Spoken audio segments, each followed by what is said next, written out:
لما تشوف شخص بيرفع وزن تقيل جدا، أول حاجة ممكن تفكر فيها إن السبب هو حجم عضلاته. لكن الحقيقة إن العضلات مش بتشتغل لوحدها.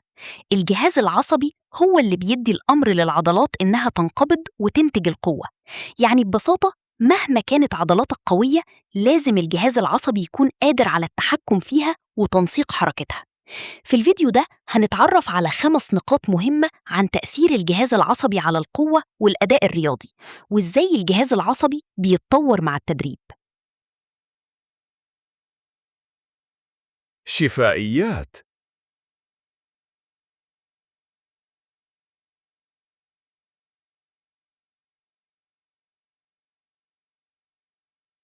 أولاً، الجهاز العصبي هو اللي بيشغل العضلات. لما تقرر ترفع وزن من الأرض، المخ بيرسل إشارات عصبية من خلال الجهاز العصبي إلى العضلات.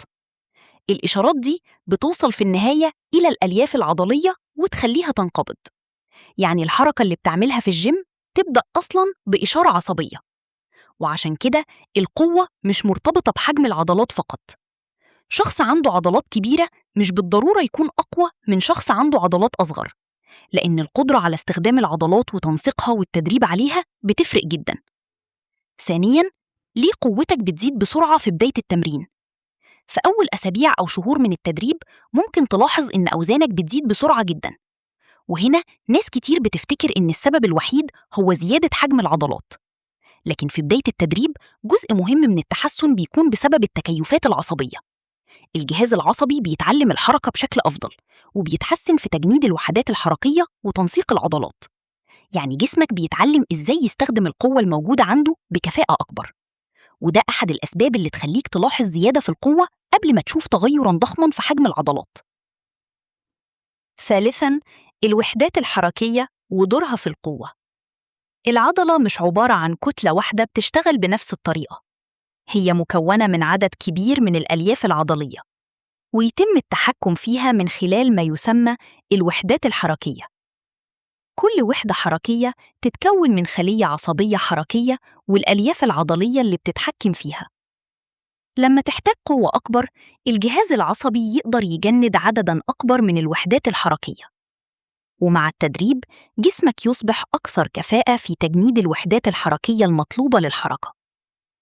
وده مهم جداً في تمارين القوة والتمارين المركبة، مثل السكوات، الديد ليفت، البنش بريس، تمارين السحب.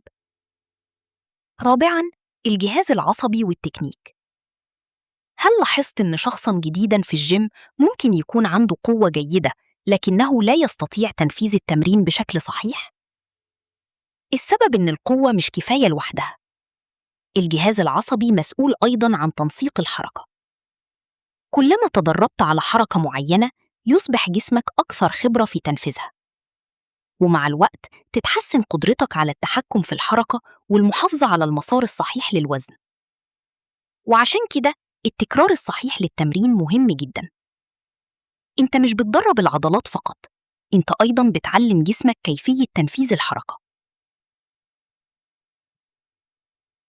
خامساً، التعب العصبي وتأثيره على الأداء.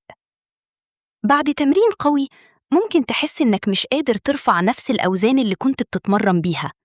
وده ممكن يكون بسبب عوامل كتيرة، منها التعب العضلي ونقص الطاقة وقلة النوم، وأحياناً الإجهاد العام الناتج عن التدريب. لكن لازم ننتبه لنقطة مهمة، مش كل انخفاض في الأداء معناه إن عندك إجهاد عصبي مركزي. المصطلح ده بيتقال كتير في الجيم، لكن التعب بعد التمرين له أسباب متعددة ومعقدة.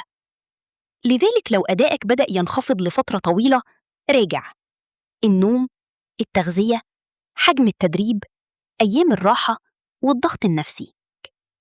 الخلاصة: الجهاز العصبي ليه دور أساسي في التمرين.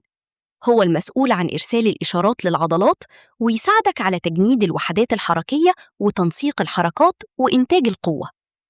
وفي بداية التدريب، جزء كبير من زيادة القوة قد يأتي من التكيفات العصبية، قبل أن تصبح زيادة حجم العضلات العامل الأكبر في كثير من الحالات.